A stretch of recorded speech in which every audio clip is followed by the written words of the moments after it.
What's going on YouTube? Carfight King here, and I just wanted to bring you guys a kind of a different BT8 deck profile. I really wanted to start expanding my color palette and getting out these deck profiles to you guys for the upcoming format. Not just necessarily decks that I'm going to play. As you guys know, I'm a purple player through and through. You know, with dabbling in some Vmon and stuff. But you know, for instance, this deck here, the BlackWargreymon deck, it's a deck that my brother is definitely going to pick up, and I know a few of my buddies, and it's actually pretty popular around my area of Maryland here. Greymon is definitely a popular unit. So I just wanted to show off a deck build that I thought would be really good, you know, at least to start the format going in. And yeah, and I'm gonna be doing probably trying to do at least one deck profile every day this week for something different from the BT8 format, since Ultimate Cup and everything is over with, and my mindset has shifted focus. So going into the eggs, I got 4 Coralmon and 1 Gurimon. The Coralmon is really in here just for the draw. You know, a lot of people who play the Greymon line, everything know about just having a Greymon here for the draw. And then the Gurimon, if something has 6,000 DP or more, when you attack, you could draw a card. I think this is like the Gamamon baby, but honestly, this is just, the eggs are here just so that you can have some type of consistent draw. Like one thing red, you know, red and even black to an extent have been accused of, which is, you know, fairly true. Is that, you know, they're kind of slow and they kind of, you know, need assistance getting to a lot of their pieces. So I felt like this egg choice would help you get there. Obviously, you could play like the Demi-Marimon egg and other things like that for more power, but I wanted to go for more draw. The black, so I run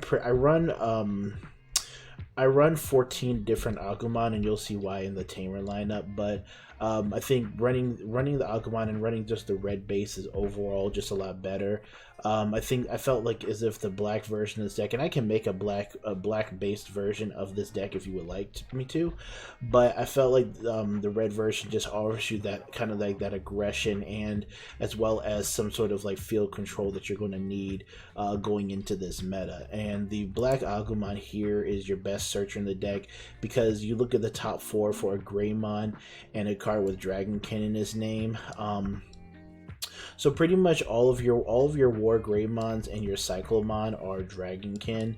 Funny enough, your Greymons are actually either Cyborg if you're playing Metal Greymon, or regular Greymon's like a dinosaur. So, and these are reptiles. So it just, but I wanted to play cards that maximize his search, where you can hit like a Wargreymon plus a Greymon, or like a Cyclomon plus like a Metal Greymon, something like that. So you really want 4 of him for that, and he can also Digivolve on top of red. Ideally you don't want to Digivolve him in your raising area, but if you need to, then you know, do what you got to do. Then we have this Agumon from BT5. It's just the one that you search top 3 for a Greymon card or Omnimon, and then put the rest at the bottom. Oh, and Omnimon, so you can add both. We do tech in a copy of Omnimon, so we can hit him here. But again, it's another search. It's just another card to help the inconsistency of hitting your Greymon line, so that you continue to Digivolve up. And then I played 2 copies of the promo Agumon. I think this is the BT1 promo. The reason why I play this is his on play, delete when your opponent's Digimon with 3,000 DP or less. Now he has a 5 cost to play, but because we played Nokia Shiramine, you know, let's say your opponent hits Nokia in security, plays it down, then you can respond by playing this from hand and then destroying an opponent's Digimon with 3,000 DP or less. So that can hit a lot of like the armored Digivolve cards, you know, or not Digivolve cards, excuse me, just like the the Vmon stuff. You know, pretty much every Vmon, you know, when you're playing against that deck, your opponent's gonna leave Vmons out there. They're gonna leave opponents are gonna leave floodgate cards like Gazimon and Badoki Beta, Syakomon, things like that. And so being able to drop a Nokia, whether it's defensively in your security or offensively from your hand, and then playing this card for free just to get rid of that card, I think it's a decent advantage. But we're only playing him at 2. And then we have 4 copies of the regular Agumon that gets 1,000 DP from the starter deck 1, just a solid Agumon to play. Going into the level 4 lineup, we have 4 copies of Greymon.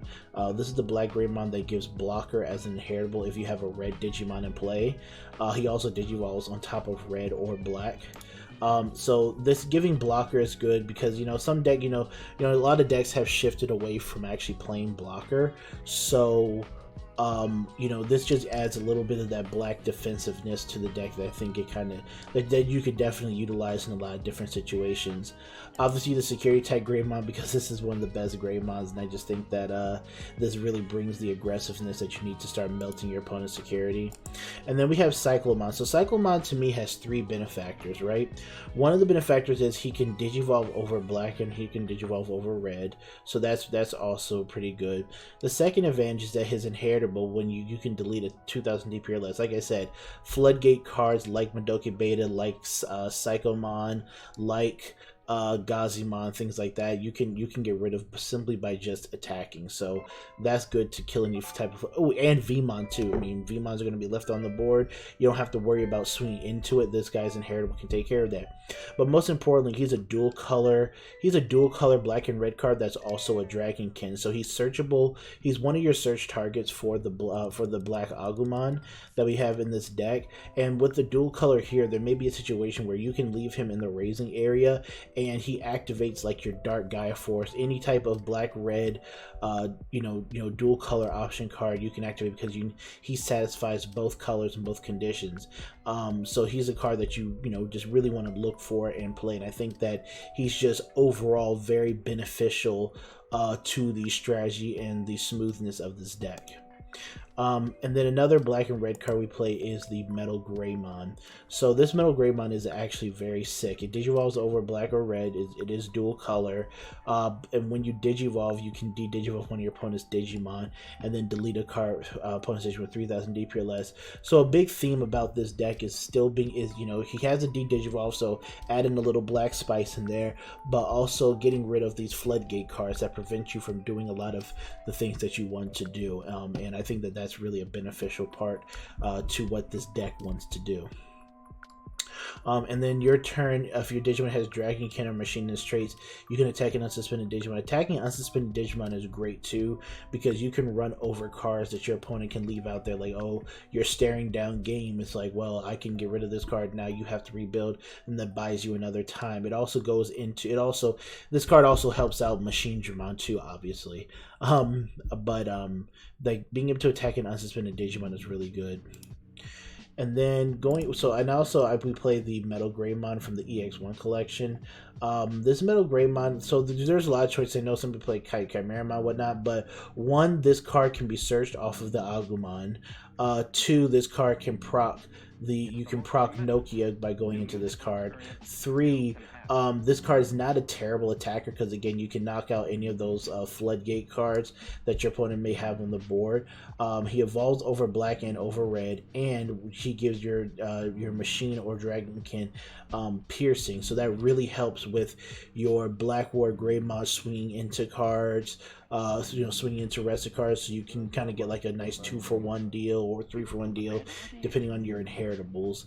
But yeah, it's overall, I think he's just a better card. And again, I chose him over like Chimeramon, and there are probably other Metal Greymons you can play too for sure, but I just like the versatility he brings from being a standalone attacker to also having that piercing inheritable. And then we have the star of the deck, which is BlackWargreymon. This card is really good. Again, evolves for 4 over a black or a red. So with the Metal Greymon, so he's accurate with evolving over everything we have. So if he has a red Digivolution card, you get to choose any of your opponent's Digimon, and then if he has a black Digivolution card, choosing your opponent's Tamer. So as long as you have at least a dual color in your stack, or at least one of each color in your stack, he gets both abilities, and you can delete the chosen cards playcast that must add up to 6 or less. So a lot of the problematic cards in the format, like the new Yuji, who's a 3-drop tamer. You have the Kota, who I think is also a 3-drop tamer. Zoes and the yellow hybrids are still going to be around, and whatnot. So this card kind of like just really helps you get rid of those cards, because Tamers is a source that is really something that we don't have anything that can touch, and this is one of the few cards in the game that we can actually hit that untouchable resource that that you can have on your board. And then all turns when the opponent's Digimon is deleted, unsuspend this Digimon. So that's really good. You know, and this can go on both turns. You know, if your opponent loses to the security battle and their Digimon gets deleted, you can unsuspend him. You hit it with an option card, you can unsuspend. So there's just a lot of different ways you can unsuspend him. You know, and if he has like the blocker inheritable, that's really good too. So like you can block a card, and if the the card dies, then you can restand him. Or if he's already in rest mode and something dies to security, then you can restand him, and now you gain a blocker during your turn. So overall, he's good. And then I chose 2 copies of the BlackWargreymon from the EX collection. I just felt like this one was good because I know in my area at least, BlackWargreymon is going to be a popular deck, and I expect players to be facing a lot of mirror matches. So his when Digivolving Blitz is pretty cool, and you Digivolve for 4 over red, so it can go over either. But when the Digimon attacks a player, if you have a Tamer in play, delete when your opponent's Digimon with blocker. I think this is extremely important. Again, in the mirror match, if your opponent plays this Greymon, some people probably won't, but when this Greymon is being played in this and turns like your BlackWargreymon into a blocker, or some people who may play like the BlackWargreymon blocker or whatever it is, this guy can just delete one of your opponent's Digimon with blocker. So this can just delete an entire stack. And again, I think that this is a good option in the mirror match for that. And again, other decks that may have blocker out, like for instance, when we get, for Magnamon armor, the Armor Rush deck, Magnamon, you can swing at their security, delete their Magnamon because it has blocker, and now their Vmon, it'll go back down to being a Vmon from the armor release, but it can no longer block you. When we get other sets as well, I think that his being able to delete a blocker is going to be very important going down the line, especially in the Metal Garurumon X Antibody, but that's for set 9, so we're not going to worry about that. 1 Omnimon Blitz, just because it helps in games. Dark Gaia Force at 2. Didn't think you needed 3. That may or may not change, but I think 2 is nice. Being able to delete any number of your opponent's Digimon adds up their play cost to 15 or less is pretty nice. It can be a massive board wipe, or it can clear off, 1 card. And most cards don't really exceed 15 play costs anyway, so it really kind of gives you an option to build. Now, it is a dual color, so you want to make sure that you have a dual color card on board, or at least represent both each red and black on your board. And then it's a 1-for-1 generally in security for deletion mechanic. And then for the Tamers, I have 1 copy of Tai Kamiya. It's a memory tamer, so set your memory to 3, but all your red Digimon with 4 more sources get security tech +1. So this deck really wants to build your stack. And a lot of that is building your stack on the raising, unless you have a really good play that you can make with Metal Greymon here. You really want to build in the raising, bring it out. And so what this guy does is it gives you that extra security tech. And you can obviously swap the numbers here. I just went for Marcus Damon here as well, just to gain a memory when your Greymon attacks, just so that you can gain that memory. So whether it's a blitz and to keep it on your turn, he's more or less, the Marcus Damon here is more or less just a combo extender more than anything else. Tai Kamiya here to put the damage on, and Marcus Damon is more of a combo extender than anything else. But you can easily swap them, or you can cut Marcus Damon altogether if you want to go for more security tech. Either or I think works depending on your personal preference. And then you have Nokia Shiramine. So I think this is the one deck where 4 copies of Nokia is extremely good. Because what she does is on play, you can play an Agumon or Gabumon from your hand without paying his memory cost. And remember, when you security, you play this card without paying its memory cost. So anytime she drops to the board, and it's only for 3 as well, so you can memory set to 3, drop her to board, and it's still going to be your turn. But you can play any Agumon. So when you drop her to board, you pretty much get a two card combo. Drop her, play Agumon for search, play Agumon for search. play Agumon just to have something on the board, or play this Agumon here not only to have an Agumon on the board, but it can delete something that's 3000 DP or less. And so that's why we run the whole Agumon lineup, because a lot of our plays are going to be centered around Nokia being pretty much being the, you know, the sixth man of the year off the bench and everything. Like this card is really good.